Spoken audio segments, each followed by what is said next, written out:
right, folks, Bass Reeves, episode 7. So, this is the episode that we didn't need because they drawing out the season to another episode. This is clearly like a prelude and a setup for the showdown for Mr. Sundown, which is what Esau, aka Barry Pepper's character, appears to be.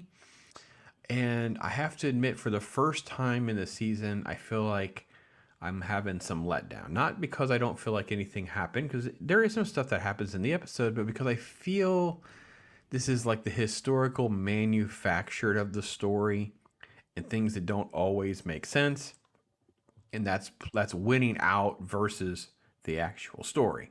So the episode kind of centers around a couple different elements. This is a great actual Screen Rant actually did a great job here of like summarizing the entire show. It's kind of like done through an arrest of Bass Reeves, and then we're going to have the flashback. It goes to some different things. So let me get a couple of things out of the way. This is the backstory of the sister. So this is Bass's wife's sister, Esma. I didn't know her name. I'm glad I didn't. She left Edwin Jones, who had been cheating with her because he has a wife that was revealed previously because he was trying to take a moral high ground with Bass, and Bass kind of called him out on it, basically.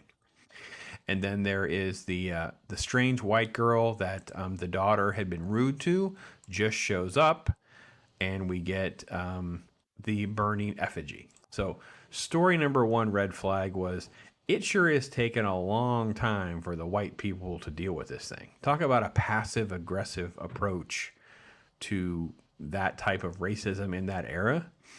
I feel like this is a story that they're kind of putting in place, but they don't have enough of a story to make it like stand on its own. So it's treated as just a backstory that will probably just set up a season 2 rather than come to any fruition at the end of the finale. So, it's everything makes sense that this would happen. The problem that I'm having is that it's just drawn out and it takes forever to get there.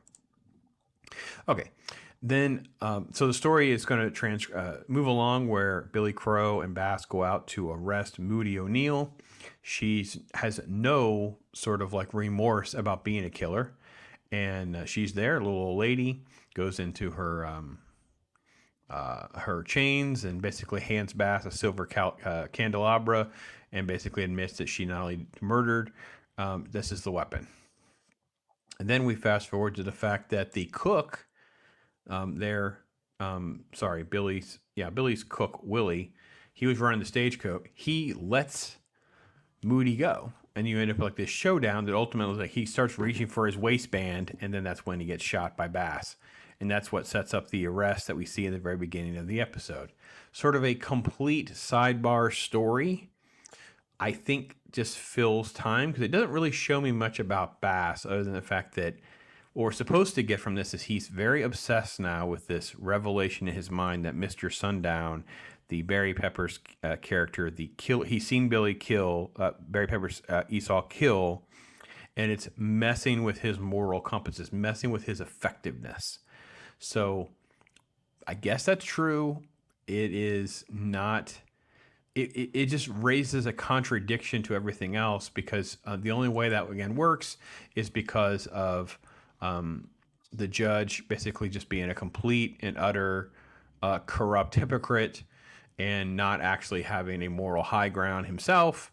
And because of Bass, we just let it all go. So despite the fact that he's principled and he's whatever, that all goes out the window because of how he feels about Bass, which really isn't true because Bass says, listen, if I'm going down, you're going down. So it really does show how corrupt everything actually is. Kind of contradictory to some of the positive elements of the show. And then basically the culmination is all about setup, right? Because it's all about the final sequence is about going to get Barry Pepper's character, right?